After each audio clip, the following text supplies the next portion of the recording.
सभी को नमस्कार।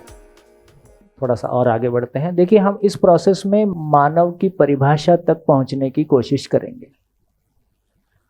अभी तक मानव परिभाषित नहीं है।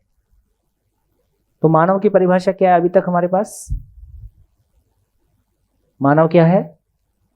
नहीं, जो हम रेगुलर परंपरा में पढ़ते हैं, तो हमारा समाजशास्त्र कहता है कि वो सोशल एनिमल है। और एनिमल बोलने में शर्म आई होगी, तो हिंदी में हमने कहा कि सामाजिक प्राणी है। प्राणी का मतलब होता है सांस लेने वाली रचनाएं। प्राण, प्राण मतलब सांस, इसके प्राण निकल गए। प्राणी बोलने से वो प्लांट किंगडम में चला गया, टेक्निकली कहेंगे तो सामाजिक प्राणी या सोशल एनिमल, हमारा मैनेजमेंटल साइंस उसको ह्यूमन रिसोर्स कहता है। मानव एक साधन है, संसाधन है। हमारा धर्म उसको जीव कहता है, बाजार उसको कंज्यूमर कहता है, नेताजी उसको वोटर कहता है, और सामान्य आदमी हाड़ मांस का पुतला कहता है। संस्कृत में मनु की संतान बोलते हैं। ठीक, तो इस तरह की कुछ कुछ बातें हमारे सामने हैं। इसमें से कहीं भी मानव नहीं है। मानव एक साधन है। साधन और मानव में क्या फर्क है? साधन को परिभाषित करें, मानव को परिभाषित करें। जिसके उपयोग को मानव सुनिश्चित करे उसका नाम साधन है। जो अपने उपयोग को स्वयं सुनिश्चित करके तृप्त होता है उसका नाम मानव है। जैसे कोई कहे कि यार उसने मेरे को यूज कर लिया, तो इससे ज्यादा खराब लगने वाली और कोई बात नहीं। मैं अपनी इच्छा से किसी को अपना शरीर भी दे दूं, लेकिन कोई मेरे को धोखे से यूज कर लिया, ये मेरे को बहुत खराब लगता है। तो यूज शब्द वस्तुओं के साथ ठीक लगता है, मानव के साथ ये उपयोगी नहीं है। तो इससे ये समझ में आता है कि बेसिकली मानव संसाधन नहीं है। क्योंकि हमने अर्थ को पूंजी कहा, क्योंकि हमने अर्थ को धन कहा, इसलिए मानव को साधन कहा, क्योंकि वो साधन को प्रॉफिट मैक्सिमाइजेशन के लिए वो साधन है। तो इंडस्ट्री उसको संसाधन के रूप में पहचानती, और हम सारी शिक्षा को एचआरडी मिनिस्ट्री बोलते हैं। तो सही अर्थों में मानव मानव चेतना है। तो मानव ह्यूमन रिसोर्स डेवलपमेंट नहीं है, मानव ह्यूमन कॉन्शियसनेस डेवलपमेंट। इसलिए मानव संसाधन विकास मंत्रालय नहीं होगा, भविष्य में ये मानव चेतना विकास मंत्रालय होगा। तो जितनी बातचीत हमने की, थोड़ी सी उसको और टटोलते हैं। हमने ये पाया कि मानव की दो प्रकार की आवश्यकता है। एक आवश्यकता भौतिक है, दूसरी आवश्यकता भाव है। भाव मन के लिए है, या उसको मैं कहें या उसको सेल्फ कहें। भौतिक आवश्यकता शरीर के लिए है, शरीर का जिंदा रहना उसकी आवश्यकता है ताकि मैं जी पाऊं। मैं जीना चाहता हूं, इसलिए इसका नाम मन अपने आप में पर्याप्त नहीं है। जिस फैकल्टी को, जिस रियलिटी को हम मन नाम से संबोधित करते हैं, वो अपने आप में, क्योंकि वहाँ वृत्ति भी है, चित्त भी है और भी है। आत्मा बोलते हैं, कन्फ्यूजन थोड़ा उसके साथ हमारी कंडीशनिंग जुड़ी हुई है, इसलिए वो शब्द भी यूज नहीं करते हैं। तो हम एक नया शब्द इंट्रोड्यूस कर रहे हैं। मैं जीना चाहता हूं, इसलिए मेरा नाम जीवन है। मैं जीवन हूं और मैं एक शरीर को चलाता हूं। तो शरीर मेल या फीमेल है, मैं मेल या फीमेल नहीं हूं। जीवन या मैं मेल या फीमेल नहीं हूं। हमने अब तक की चर्चा में ये भी देखा कि भौतिक आवश्यकता से भाव की आवश्यकता पूरी नहीं होती, भाव से भौतिक आवश्यकता पूरी हो जाए ऐसा भी नहीं है। दो प्रकार की आवश्यकताएं अलग अलग हैं, उनको पूरा करने का तरीका अलग है। चूंकि दो वो अलग अलग एंटिटी की हैं, शरीर एक अलग रियलिटी है और मैं एक अलग वास्तविकता हूं। ये दो अलग अलग वास्तविकताएं हैं। अब आप मैं और शरीर को डिफरेंशिएट करते हैं, तो हमारी मानव की बहुत बड़ी ताकत है कि उसमें निरीक्षण करने की ताकत है। निरीक्षण, परीक्षण और सर्वेक्षण। निरीक्षण एक मानव की गजब की ताकत है। जैसे मैं कहूं कि सभी मानव सुखी होना चाहते हैं, इसमें आपको कोई शंका है ना? लेकिन आपने सबसे पूछ के देखा क्या? आपने सभी के लिए अपनी तरफ से कैसे बोल दिया? तो हमने सर्वे करके नहीं देखा है, लेकिन हमको कोई शंका नहीं है कि ये सच्चाई है। ये मानव के भीतर वो सच्चाई है कि मैं जैसे ही अपने में झांक के देखता हूं, मैं सुखी होना चाहता हूं, और इसका रिफ्लेक्शन तुरंत मेरे को आता है कि सभी होना चाहते हैं। ये मेरे को मुझी में दिखाई दे जाता है। इसमें कोई लॉजिक है? इसमें कोई लॉजिक नहीं, डायरेक्ट ऑब्जर्वेशन है। तो सच्चाई की रोशनी में डायरेक्ट ऑब्जर्वेशन करने की जो आदमी की ताकत है, डायरेक्ट ऑब्जर्वेशन करके रियलिटी को देख लेने की ताकत है, ये ताकत मानव के पास है। कब? सच्चाई की रोशनी में। सच्चाई की रोशनी का मतलब वो नियम हमारे सामने आ जाए। जैसे मैं इसको बिल्कुल वैसे ही कहना चाहता हूं कि जैसे आप मॉल में गए, एक कपड़ा लेने गए, आपको नहीं पता है कि मेरे को क्या पसंद आएगा, लेकिन जैसे ही आपकी पसंद की चीज सामने आ जाती है, तुरंत आपकी उंगली टिक जाती है, हाँ यही वाला चाहिए था। इसका मतलब है कि मुझको इतने बड़े कैनवस पे सच्चाई का पता नहीं है, लेकिन मुझको सच्चाई की सूचना दिया जाए तो मैं उस पर ऑब्जर्वेशन करके उसको मैं फील कर लेता हूं कि हाँ ये बिल्कुल ठीक है, अब इसमें कोई शंका नहीं है। सच्चाई को डायरेक्टली ऑब्जर्वेशन में लाके और मैं उससे अपनी यात्रा को शुरू कर सकता हूं, और जिंदगी को क्लासरूम में लाया जा सकता है। ये एक अद्भुत घटना हम घटते हुए देख रहे हैं। निरीक्षण का मतलब है स्वयं में किसी सच्चाई को देख पाना, स्वयं में डायरेक्ट ऑब्जर्वेशन किया। परीक्षण का मतलब है मेरे परिवेश में, परिवार में, आसपास में जिनके साथ मैं जीता हूं, और सर्वेक्षण का मतलब है सभी के लिए। तो अब हम इसको स्वनिरीक्षण की ताकत को यूज करेंगे और डायरेक्ट अपने आप में ऑब्जर्वेशन करेंगे, और आप देखिए कितने एंगल से आप देख सकते हैं कि आप और शरीर दो अलग अलग रियलिटी हैं। आप बोलिए कैसे अलग अलग हैं दोनों, कैसे हम समझें? शरीर बीमार होता है, मन भी बीमार होता है। शरीर का बीमार होने का मतलब उसका कुछ भौतिक, रासायनिक, फिजिकल, केमिकल कंपोजिशन में कुछ चेंज आया। मन का बीमार होना कोई भाव का अभाव है। यहां जो भी गड़बड़ी है भाव में है। भाव का मतलब भाव की स्वीकृति, जो आपकी स्वीकृतियां हैं उनमें कुछ गड़बड़ है, बस इतनी ही प्रॉब्लम इधर होती है। इसी को कहते हैं कंडीशनड माइंड, या गिल्ट, या नेगेटिविटी, या रिएक्शन। तो शरीर की बीमारी एकदम अलग तरह की चीज है और मन की बीमारी अलग तरह की चीज है। आयु का प्रभाव शरीर में दिखाई देता है, इधर आयु है ही नहीं। जिंदगी की वो घटनाएं जो 30 साल पहले घटी है, आपको लगता है कल की ही बात है। ये क्षणिक है।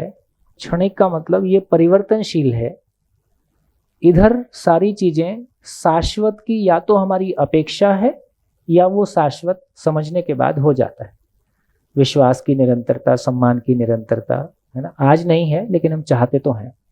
होने के रूप में भी इधर स्थिति अलग है, ये चीजें परिवर्तनशील है। देखिए मैंने वो नुआन हरारी को एक बार पढ़ा, उसका जो पार्ट 2 है ना, हाँ, होमो डेस। तो कहता है कि आने वाले समय के 2-3 क्वेश्चन, मेन क्वेश्चंस हैं। एक तो आदमी सुख की निरंतरता कैसे पा सकता है, एक आदमी शरीर की वो अमरता कैसे पा सकता है। तो सुख की निरंतरता, अमरता।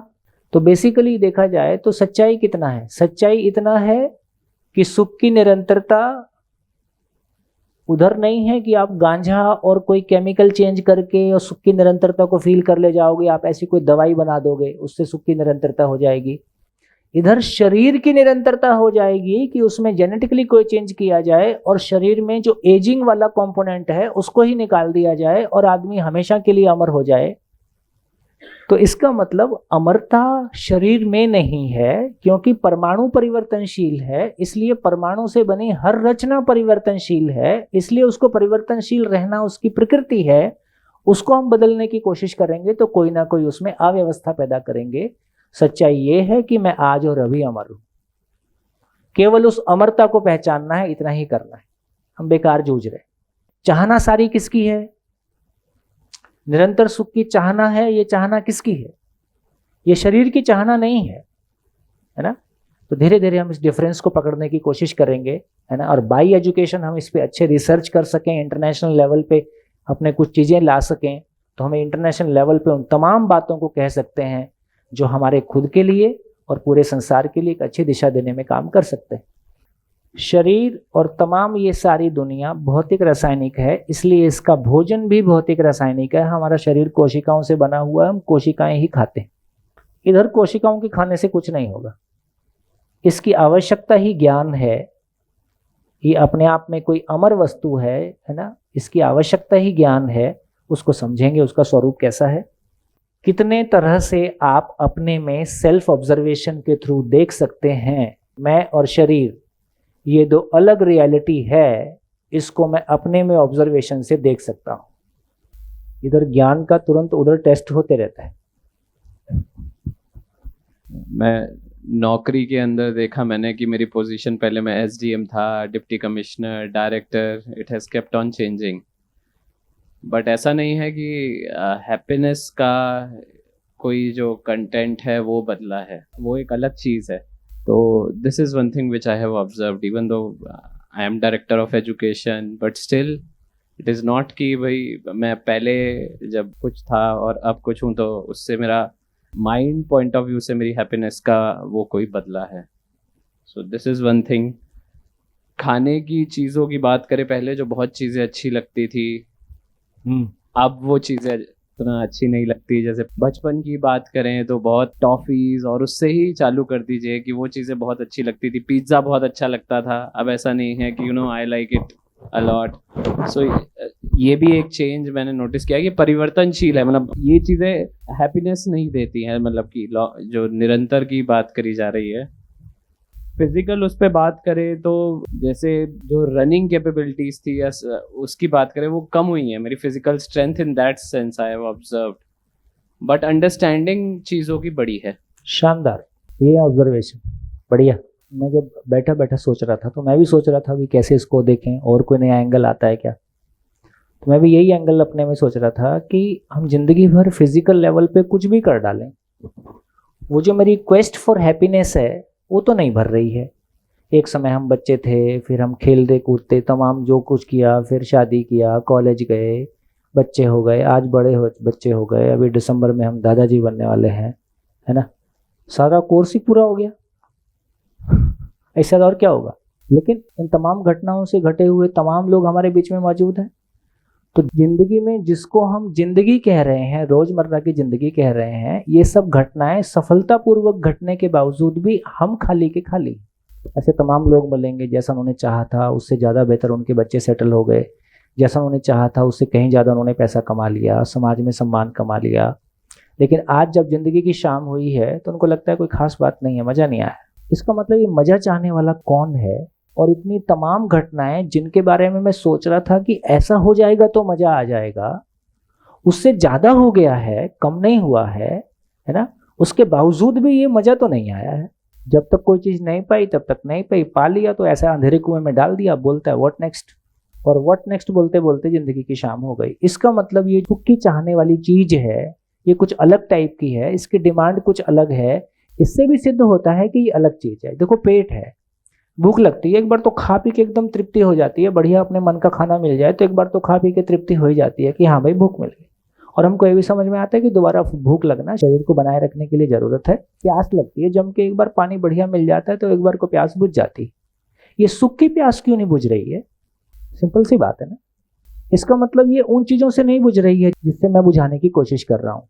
इसका मतलब ये कोई अलग टाइप की चीज़ है। सर, शरीर के बारे में जब आपने सोचने को बोला तो मैंने उसे ऑब्जर्व किया, फिर मैंने जो विचार आए उसके ऑब्जर्वेशन पे उनको भी ऑब्जर्व किया। तो मैं ये शरीर और अपने विचार नहीं हूँ, मैं इनकी ऑब्जर्वर हूँ। ये मुझे लगा। इसका मतलब क्या हुआ? मैं मेरे शरीर को भी देख रहा हूँ, मैं फिर शरीर से मन प्रभावित हुआ इसको भी देख रहा हूँ, उसका विश्लेषण चल रहा है उसको भी देख रहा हूँ। इतने स्टेप तो मैं देख रहा हूं। तो मैं शरीर को देख रहा हूं, उस समय मैं मन हूं। शरीर से मैं प्रभावित हुआ, उस समय मैं वृत्ति हूं। ये जो प्रभाव हुआ ये किस तरह का प्रभाव है, उस समय मैं चित्त हूं। और इसको भी कोई देखता है, अभी वो जागा नहीं है, वो जाग जाए और फिर उसको भी कोई देखता है, वो जाग जाए तो नैया पार है। इतना ही है, यही ऑब्जर्वेशन है। तो एक समय में मुझको लगता है मैं शरीर हूं। जब मैं कह रहा हूं कि मेरा सर, इसका मतलब मैं सर नहीं हूं, ये मेरा है, मैं और मेरा, मेरी कुर्सी, मेरा घर, मेरी कार, मेरा हाथ, मेरे पैर, मेरा पेट, मेरी छाती, मेरी खोपड़ी, ये मैं नहीं हूं। भाषा बता रही है कि ये मैं नहीं। फिर मैं कहता हूं मेरा मन, फिर मैं कहता हूं मेरे विचार, फिर मैं कहता हूं मेरी इच्छा, फिर मैं कहता हूं मेरी समझ। इसका मतलब मैं इससे भी ऊपर हूं। फाइनली कोर में जाएंगे तो इसका मतलब मैं ऊपर और भी कहीं हूं। तब जाके मेरे को पता चला कि मैं कहाँ हूं। इसका मतलब है मैं खुद को ही ढूंढता हूं। संसार में जो कुछ भी मुझको करने पाया उनमें भी मैंने खुद को ही ढूंढा है। सारा पद का सुख भी इस बात का है कि उसमें वो जो मैं नाम की एंटिटी है उसको व्यक्त होने के लिए जितना अवसर मिलता है उतना मैं उस मैं को ज्यादा फील कर पाता हूं। हाँ, वो अहंकार में चल देता है, ये अलग दुनिया है। तो फाइनली मैं खुद को ही ढूंढ रहा हूं। तमाम सफलता में खुद को ढूंढता हूं, तमाम उपलब्धियों में खुद को ढूंढता हूं। तो मैं खुद को ही ढूंढता हूं। किसी ज्योतिषी के हाथ में हाथ देके देखा है? जो हाथ पकड़ लेता है तो अंदर से क्या क्या फीलिंग आते रहता है। बस अब वो बोलने वाला है, तुम्हारा राजयोग शुरू होने वाला है। मैं अपने बारे में जानना चाहता हूं। सारी बुक्स पढ़ने का इतना ही मतलब है कि मुझको खुद को पढ़ना आ जाए। यदि खुद को पढ़ना नहीं आया तो सारी बुक्स निरर्थक है। इसलिए बच्चे हायर एजुकेशन में क्लास में नहीं जाते। उनको समझ में आ गया कि इसका मेरी जिंदगी से कोई लेन देन है नहीं। कितने साल के बच्चे को यदि ना बताया जाए उसको अपने स्त्री पुरुष होने का कोई एहसास नहीं होता है। और यदि सोसाइटी थोड़ी ऐसी हो जिसमें कोई ध्यान ना दिलाए तो ये और आगे भी जा सकता है। इसका मतलब है उसको उस बात से कोई मतलब नहीं है शरीर की तरह, क्योंकि मैं बेसिकली वो हूं ही नहीं। आप भूलने लगते हैं कि ये स्त्री हूं कि पुरुष हूं। वो जो कंडीशनिंग है वो लूज होने लगती है। जिन लोगों को शरीर भाव ज्यादा है, महिलाओं में भी पुरुष में भी, उतना वो गहरे में पुरुष और गहरे में स्त्री दिखाई देती है। जिन लोगों में मैं भाव जितना विकसित है उसमें स्त्री पुरुष का भेद विलीन होता हुआ दिखाई देता है। उसकी बॉडी लैंग्वेज में स्त्री पुरुष बहुत डोमिनेंटली नहीं आता है और आपको फील होता है। मैं ये नोटिस कर पाता हूं, आप भी नोटिस करते ही होंगे। तो जो मैं नाम की चीज है उसकी जितनी क्लैरिटी बनती है उतना ही उसका हमारी पूरी भाषा और बॉडी लैंग्वेज और सब चीज में उसका प्रभाव आता हुआ दिखाई देगा। शिविर में आने के बाद समझ में आया कि नेचर से कनेक्ट होना और अपनों के साथ अच्छे से संबंध बना पाने से शायद मुझे असली खुशी मिलती है। हाँ, वो आज हम लोग सर लंच ब्रेक में भी बाहर थोड़ा सा बारिश में एंजॉय कर रहे थे सब फ्रेंड्स एंड ऑल, तो समझ में आया कि असली खुशी तो यहाँ है, नेचर के साथ कनेक्ट होकर और अपने फ्रेंड्स और अपने संबंधियों के साथ अच्छे से रिलेशंस रखकर। बढ़िया। तो एक बात ये भी समझ में आने की जरूरत है कि भौतिक वस्तुओं को भी एंजॉय करने वाला कौन है। जैसे चाय मैंने पी तो चाय का स्वाद किसने लिया? चाय से मुझको क्या मिला और चाय से शरीर को क्या मिला? शरीर को तो चाय मिली, मन को तृप्ति मिली। तो इसका मतलब ये है कि इंद्रियों को भोगने वाला भी मैं हूं। शरीर सुखी दुखी नहीं होता, शरीर के माध्यम से मैं ही सुखी दुखी हो रहा हूं। तो इंद्रियों को भोगने वाला भी मैं ही हूं। तो तीनों सुखों को भोगने वाला मैं ही हूं। मोमेंटरी, डीपर और सस्टेन्ड, तीनों को भोगने वाला मैं ही हूं। कभी शरीर माध्यम है, कभी संबंध माध्यम है, कभी मैं डायरेक्टली फील करता हूं। तो तीनों को भोगने वाला मैं ही हूं। मैंने प्राय अनुभव किया है, बहुत सारे साथियों ने भी अनुभव किया होगा। कभी कभी हम बहुत ही उलझे हुए मानसिक स्थिति से स्कूल से निकलते हैं, गाड़ी स्टार्ट किया, सोच वही रहे हैं, दिमाग में वही चल रहा है, कब घर तक पहुंच जाते हैं पता नहीं चलता। शरीर गाड़ी चलाता रहता है, मन तो कहीं और उलझा हुआ होता है। इससे पता चलता है कि मन कुछ और है, शरीर कुछ और है। जो मैं है वो कहीं ना कहीं प्रभावित होता है, लेकिन शरीर के सभी अंग ठीक से काम कर रहे होते हैं उस समय, लेकिन मन ठीक से काम नहीं कर रहा होता। तो यहाँ पर हम दोनों में अंतर समझ सकते हैं कि शरीर अलग है और मैं अलग हूँ। जैसे हमारी आयु बढ़ती है तो शरीर पर उसका प्रभाव दिखाई देता है, लेकिन ये प्रभाव कभी हम अपने मन पर नहीं देखते। जैसे हम बचपन में होते हैं उतनी ऊर्जा शायद हम अभी भी फील करते हैं और आगे भी फील करेंगे। तो मुझे लगता है कि ये आयु का प्रभाव जो है, आयु का प्रभाव शरीर पे आता है, शरीर पर आता है, मैं पर नहीं। हाँ, यदि मैं ठीक से नहीं जी पाया हूँ तो फिर उन असफलताओं का या नेगेटिविटी का प्रभाव वो मन पर आता है। उससे हमारा मन जो है अपने आप को खराब फील करता है। अगर मैं सिर्फ शरीर होती तो सब भौतिक रासायनिक वस्तुओं से मेरी संतुष्टि हो जाती और निरंतर सुखी भी रहती। बिल्कुल। ये विश्वास, सम्मान और स्नेह की जो और निरंतर चाहना है वो मेरे शरीर की है कि मेरी है। इसके अलावा ज्ञान भी क्या इस शरीर को चाहिए या वो जीवन की आवश्यकता है? ये इम्पोर्टेंट है। कई बार हम बिना कुछ खाए पिए भी बड़ा ऊर्जावान महसूस करते हैं, किसी काम में लगे हैं और वहीं मन लगा रहता है, जुटे रहते हैं उसमें, तो वो ऊर्जा का स्थान कौन सा है? वो भी शरीर है या मन है? भोजन से जो ऊर्जा मिलती है वो सीमित है कि असीमित है? सीमित है। सोचने की ऊर्जा हमारे पास सीमित है कि असीमित है? तो ये असीमित कहाँ से आ रही है? कभी सोचा? एक पुरानी फिल्म थी, तो उसमें क्या होता है कि एक कोई व्यक्ति किसी का मर्डर कर देता है, मर्डर करने के बाद में उसको अपराध बोध होता है, तो उसके अपराध बोध से मिटने के लिए वो उस परिवार की जिम्मेदारी लेता है। उस परिवार को पता नहीं चलता है, उसका खर्चा हर महीने भेजते रहता है, हर महीने लिफाफा उस घर में पहुंच जाता है। तो वो लगातार ये सोचते हैं कि कौन व्यक्ति है जो हमारे घर का खर्च बिल्कुल डेट पे हमारे घर में लिफाफा आ जाता है। उस व्यक्ति की चर्चा करते हैं, उसके प्रति कृतज्ञता व्यक्त करते हैं, उसका आभार मानते हैं, पर उनको पता नहीं चलता है। ऐसा लंबे समय तक चलता है। तो देखो, कम से कम उस घर को ये तो लग रहा था कि यार कोई लिफाफा भेजता है और उसके प्रति कृतज्ञ हैं।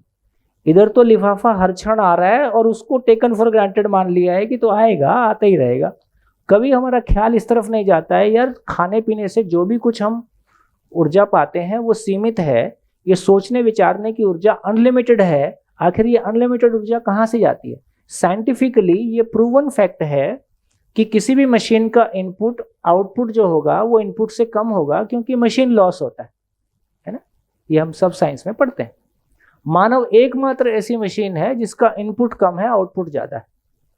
एक मानव भोजन के रूप में जितना कैलोरी लेता है वो श्रम के रूप में उससे ज्यादा आउटपुट हमेशा दे देगा।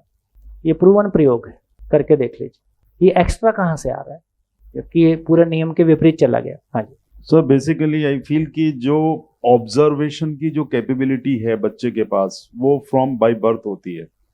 Everyone observes. तो distinguishment between the body and I is persisting since the beginning of the life.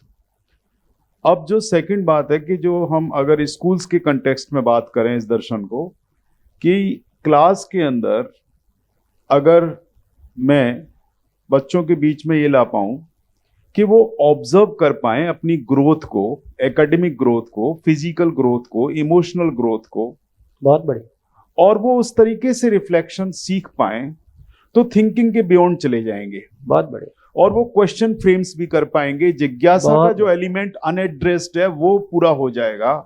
तो इसके लिए स्पेशलाइज्ड कोई करिकुलम बनाने की जरूरत या लेसन प्लान बनाने की जरूरत नहीं है। Jeevan Vidya itself is complete lesson for transformation of any human life. That is my own perception. जी देखिए, सारी सूचनाओं के बाद में लास्ट में यही है कि एक आदमी की मूल्यांकन करने की क्षमता, एक आदमी की इवैल्यूएट करने की क्षमता। फाइनली वो कहता है मैं सही सोच रहा हूँ, ये जो मेरा निष्कर्ष है ये सही है, और वही आदमी की ताकत है, स्वयं की भी और वातावरण की भी। आखिर यदि मेरे को अभी बाहर जाना है तो मेरे को फील करना पड़ेगा टेम्परेचर कितना है, तो मैं स्वयं का भी मूल्यांकन करता हूं और मैं अपने वातावरण का भी मूल्यांकन करता हूं। वातावरण में फिजिकल मूल्यांकन भी करता हूं, मैं लोगों के साथ भी उठता बैठता हूं। मूल्यांकन के दो मीनिंग होते हैं। मूल्यांकन का एक टेक्निकल मीनिंग ये है कि कम विकसित अधिक विकसित का मूल्यांकन नहीं कर सकता है। मैं मैथमेटिक्स में 10th में हूं और कोई मैथमेटिक्स में PhD कर रहा है, तो मैं उसका मूल्यांकन करने की सामर्थ्य नहीं रखता, क्योंकि मेरे फ्रेम से बाहर है उसकी कैपेबिलिटी।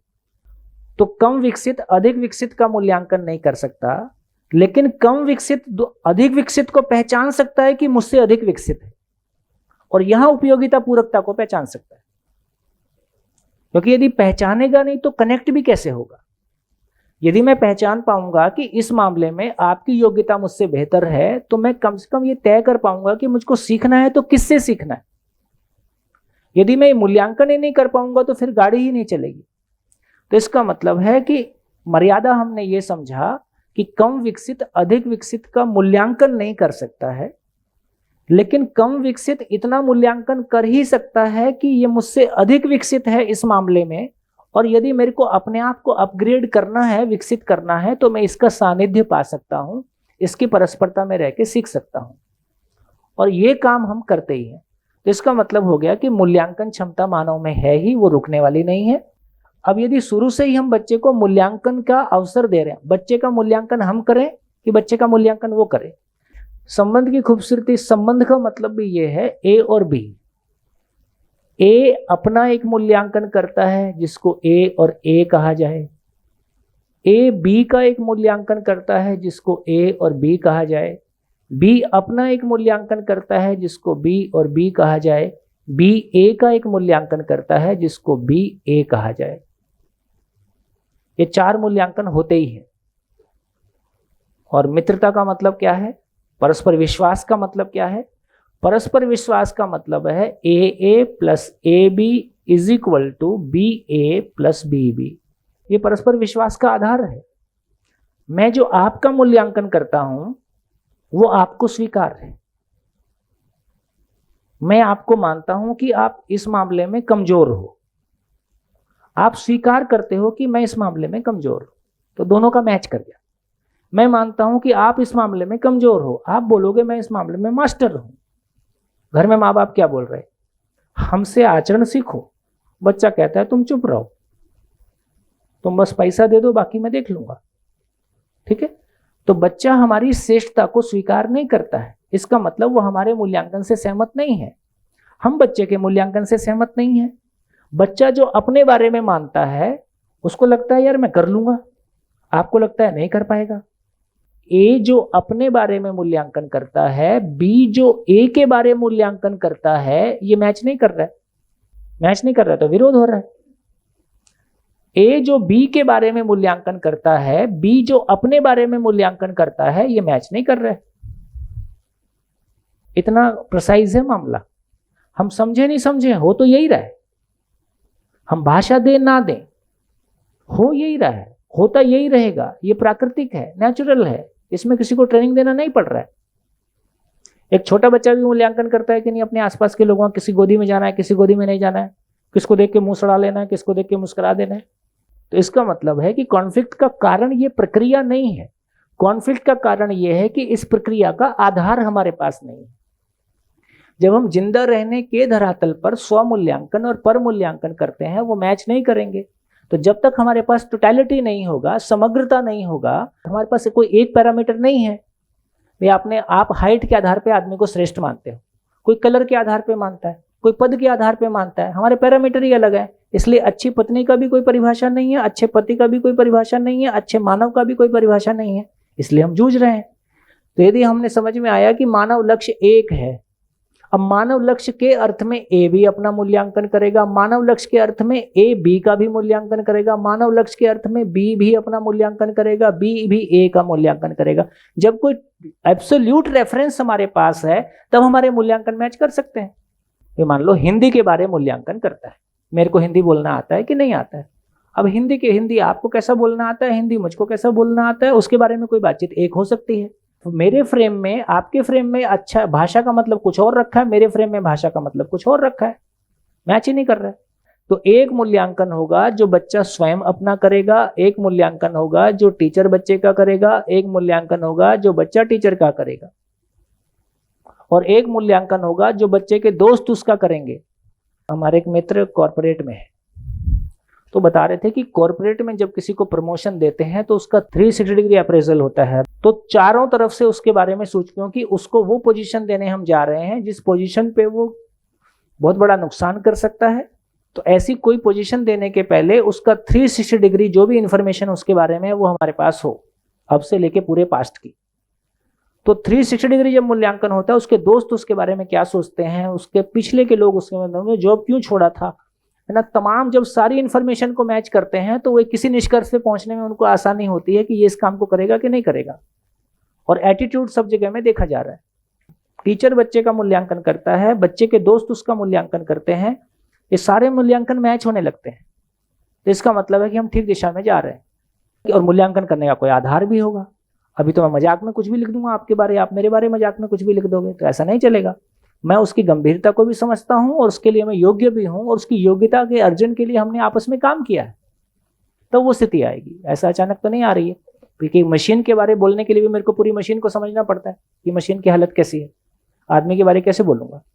लेकिन ये प्रक्रिया यदि मुझको दी जाएगी कि बचपन से आप अपने बारे में कुछ लिखो, तो ये जो अपने बारे में उसको लिखने देने का अधिकार देना है, तो इसका वो स्वयं पे ध्यान जाता है कि आदमी बहुत ईमानदार है, फिर वो गलत नहीं लिखता है, वो अपने बारे में फिर ठीक ही लिखता है और बहुत ईमानदारी से लिखता है। ऐसा स्पेस हमने नहीं बनाया है। अभी क्या है, पढ़ाना टीचर की आवश्यकता है, बच्चे की पढ़ना आवश्यकता बना ही नहीं है। मेरी जिम्मेदारी है कि इस काम को करवाना, जबकि सामने वाले को जिनसे करवाना है उनको लगता नहीं है कि हमारा इसमें कोई रोल है। इसलिए हर आदमी जूझ रहा होता है। तो कैसे सिस्टम उपयोगिता पूरकता को कैसे बनाए? हाँ जी, मेरा ये ऑब्जर्वेशन है लाइफ का कि जितने शिक्षा से जुड़े हुए काम हैं या कोई बहुत पढ़े लिखे से संबंधित समझे जाते हैं, उनमें ज़्यादा कॉन्फ्लिक्ट होता है बजाय इलिटरेट लोगों के। मैंने कृषि में देखा है, जब निराई होती है तो पूरी फैमिली लगती है उसमें। एक बार समझाया जाता है कि इस पौधे को काट के हटाना है इसमें से और इस पौधे को छोड़ना है, तो पूरी फैमिली साथ साथ चलती है। कहीं ऐसा नहीं होता वो कहता है कि मैं फसल वाला मक्के का पेड़ काटूंगा, घास छोड़ दूंगा। तो पूरे के पूरे जितने भी मेंबर्स होते हैं वर्क करने वाले, वो एक मत से लगे जाते हैं, आगे बढ़ते जाते हैं, निराई करते हैं कि घास ही हटानी है, जो कूड़ा कचरा है उसे हटाना है और जो फसल है उसको हमें बढ़ने देना है। जड़ की योग्यता हमारी बनी है, चैतन्य की योग्यता हमारी नहीं बनी। शिक्षा सूक्ष्म काम है, वो स्थूल काम है, उसकी योग्यता बनने में देर नहीं लगता है। इसकी योग्यता बनने में तो अभी हजारों से कई सौ साल लग रहे हैं, और ये गलत नहीं है, प्रोसेस है। हम स्थूल से सूक्ष्म की ओर जा रहे हैं। सभी मानव में स्व मूल्यांकन की क्रिया होती है, और सभी मानव को स्व मूल्यांकन का स्पेस दे पाना, अधिकार दे पाना, तो बच्चे भी शिक्षक का मूल्यांकन करेंगे, अपने तरीके से करेंगे। उस वातावरण को कैसे बनाएंगे जहां उससे हमको डरने की जरूरत नहीं है। वो कैसे हम सब के लिए प्रोत्साहन की जगह बनेगा, हम सब के लिए और बेहतर होने की जगह बनेगा। वो वातावरण कैसे बनाएं कि जहां हमको उससे कोई डर लगने की जरूरत नहीं है, बल्कि अपने बारे में अच्छा है, कुछ अच्छा है, अभी तो वो भी पता नहीं चल रहा है ठीक से, मैं ही अपने बारे में कुछ अच्छा माने रहता हूँ।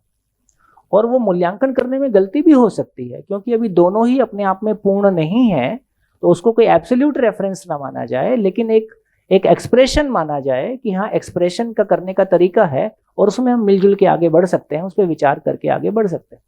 मैं जब पीजीटी फिजिक्स था तो अपने आप में एक अहंकार था कि मैं एनसीईआरटी की किताब लिखा हूँ, ये करता हूँ, सीबीएसई का पेपर, तो बच्चे को पढ़ाता भी मैं बहुत दिल से था।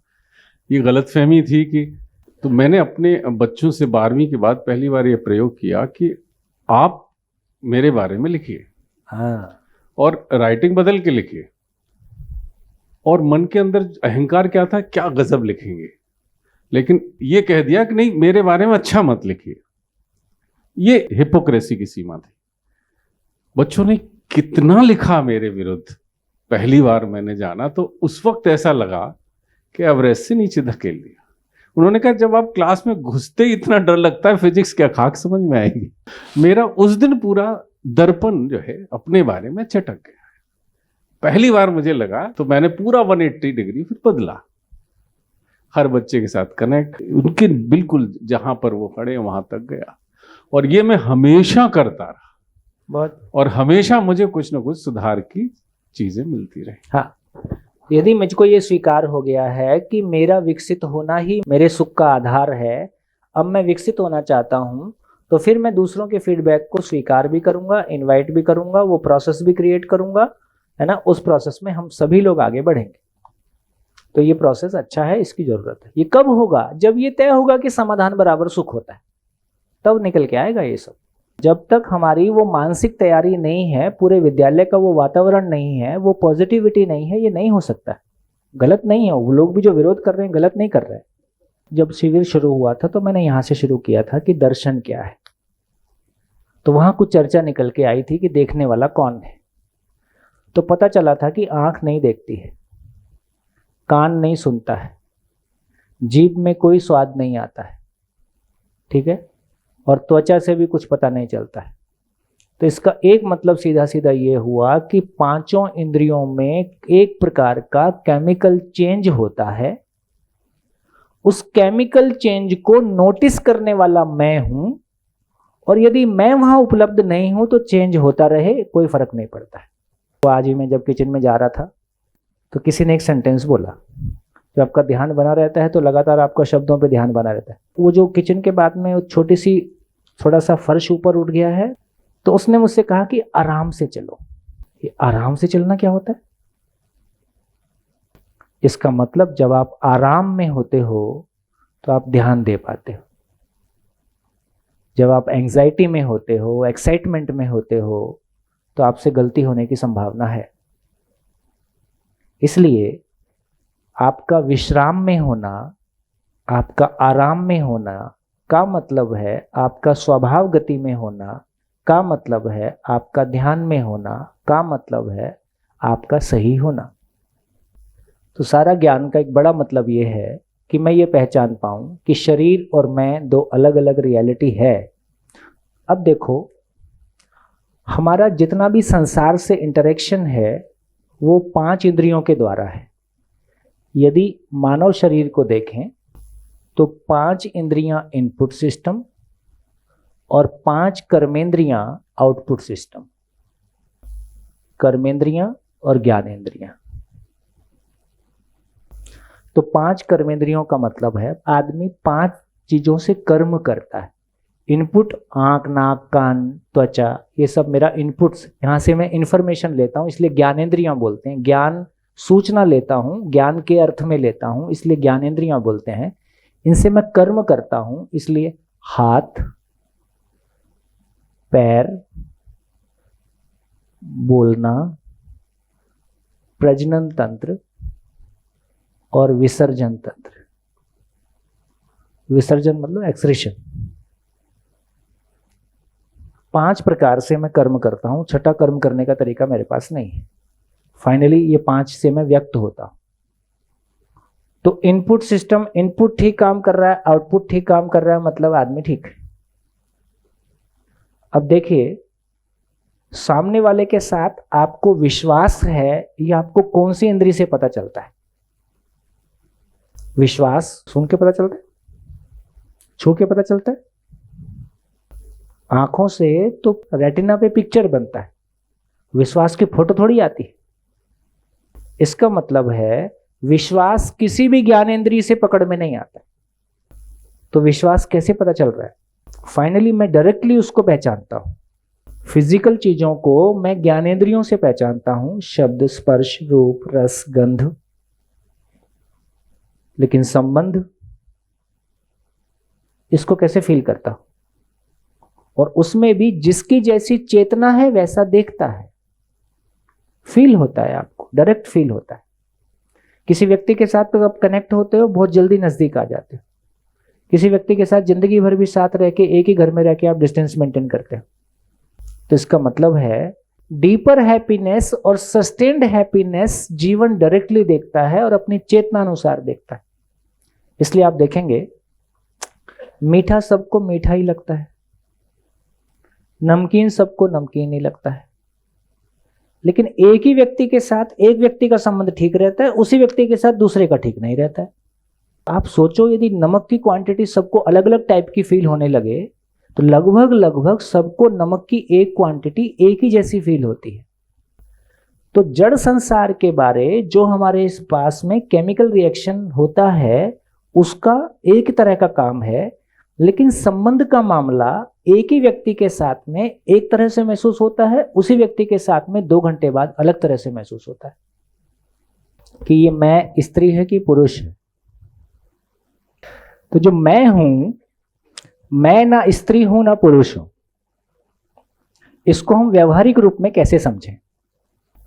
देखो, कोई भी बात हवा में नहीं कर सकते ना। अपन एजुकेशन में बात कर रहे हैं, प्रवचन नहीं दे रहे हैं। स्त्री पुरुष शरीर से होता है तो इसमें कोई शंका नहीं है, लेकिन हो सकता है स्त्री शरीर को चलाने वाला मैं स्त्री होता हो, पुरुष शरीर को चलाने वाला मैं पुरुष होता हो। हम कैसे माने कि जो मैं नाम की एंटिटी है, जो स्त्री या पुरुष शरीर को चलाता है, जिसमें सोचने समझने की ताकत है, जो सुख की निरंतरता चाहता है, जो समाधान पूर्वक सुखी होता है, उसमें जेंडर नहीं होता।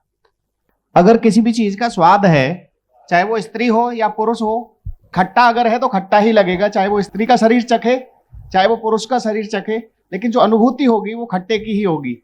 ऐसा ही जब दर्द होगा, अगर किसी के कांटा चुभता है तो वो ये नहीं पूछता कि स्त्री के लग रहा है या पुरुष के लग रहा है। तो ये शरीर में समानता है। हम तो मैं की बात कर रहे थे, आप शरीर के एग्जाम्पल दे रहे हो। अभाव, शिकायत ना करना, और वो उन सब का कोई भी जेंडर नहीं है। समाधान का कोई जेंडर नहीं है जो हमें सुख देता है, स्वीकार्यता का कोई जेंडर नहीं है जो हमें सुख देता है, शिकायतहीनता का कोई जेंडर नहीं है। मुझे लगता है शायद इसके आधार पर हम कह सकते हैं कि मैं का कोई जेंडर भेद नहीं है।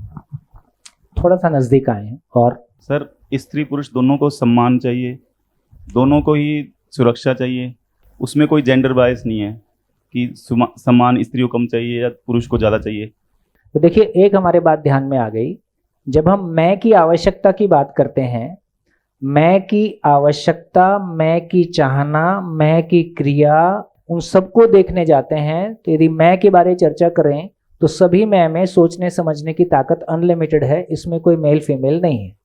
सभी मैं में, जिसको कह रहे हैं समाधान से सुखी होने की जगह है, इसमें कोई स्त्री पुरुष का भेद नहीं है। सभी मैं में जितने भी सुख की मूल चाहत से लेके और विश्वास और सम्मान, जितने भी ममता वात्सल्य मूल्य हैं, ये भी हम आगे और समझेंगे तो पता चलेगा कि ये भी एक स्त्री में स्त्री होने के बावजूद ममता का भाव कम हो सकता है, एक पुरुष में समझदारी के आधार पे वो ममता का भाव अधिक हो सकता है। भाव की दुनिया शरीर की दुनिया नहीं है, है ना, ये भी हमारे ध्यान में आता है। तो मैं की आवश्यकता, मैं की क्रिया, और धीरे से तात्विक रूप में कोर में जाएंगे, जब मैं को समझेंगे तो पता चलेगा वहाँ मेल फीमेल से कोई मतलब नहीं है। बेसिकली मैं हूँ, मुझ में समझने का अनलिमिटेड पोटेंशियल है, और मैं समाधान पूर्वक सुखी होता हूँ। मेरे समाधान पूर्वक सुखी होने के लिए शरीर मेरा साधन है, शरीर बनता रहे इसके लिए मेल फीमेल होना एक व्यवस्था है। तो बेसिकली मेल फीमेल का इतना ही मतलब है, मैं के समाधानित होने के लिए साधन उपलब्ध होता रहे। सिंपल बात बिना लाग लपेट के इतनी है। ये शरीर उपलब्ध होते रहें ताकि ये मैं उस शरीर के थ्रू अपनी यात्रा पूरी कर सके। क्या यात्रा? इसमें समझने का अनलिमिटेड पोटेंशियल है, समझने की चाहत मुझ में है, समझने का साधन शरीर है। शरीर के बिना समझना नहीं हो सकता है, शरीर के बिना सुनना हो सकता है, इसको समझेंगे। शरीर के बिना भी, अभी मान लीजिए जो मैं बिना शरीर के हैं वो सुनने का काम कर सकते हैं, लेकिन समझने का काम बिना शरीर के नहीं हो सकता है। इसको धीरे धीरे पकड़ेंगे। तो यहां से हमारा एक ध्यान चला गया कि मैं स्त्री या पुरुष नहीं हूं, कोर में जाऊंगा, है ना। और कोर में जाएंगे तो अब ये ध्यान में आ गया कि मान लीजिए एक ही व्यक्ति है, वो कार भी चलाता है, वो जीप भी चलाता है, वो हेलीकॉप्टर भी चलाता है, वो प्लेन भी चलाता है, वो फाइटर भी चलाता है। तो मैं हूं और मेरी आवश्यकता अनुसार मैं अलग अलग तरह की गाड़ियां चलाता हूं। जैसी मेरी चेतना है, जैसा मेरा लेवल ऑफ कॉन्शियसनेस है। तो फाइनली अभी अभी मुझको इतना तो पता चलता ही है कि मैं स्त्री या पुरुष नहीं हूं, है ना। मेरा शरीर स्त्री या पुरुष है, क्योंकि शरीर की आवश्यकता स्त्री और पुरुष शरीर की अलग अलग है। ये हमको क्लियरली समझ में आता है किन्हीं चीज़ों में। लेकिन मैं की आवश्यकता किसी भी आयु में स्त्री और पुरुष में अलग अलग उस तरह से नहीं है। हाँ, हमारा कंडीशनड माइंड उसको कैसे सोचता है ये एक अलग बात है। तो हमने थोड़ा और देखने की कोशिश की धीरे से। अब मैं कुछ चीज़ रख देता हूँ आपके सामने। देखिए, कुछ चीज़ें हैं जिनको हम तुरंत जांच पा रहे हैं, हम सेल्फ ऑब्जर्वेशन में ला पा रहे हैं, जो व्यवहार से जुड़े हुए मामले हैं, तर्क से जुड़े हुए मामले हैं।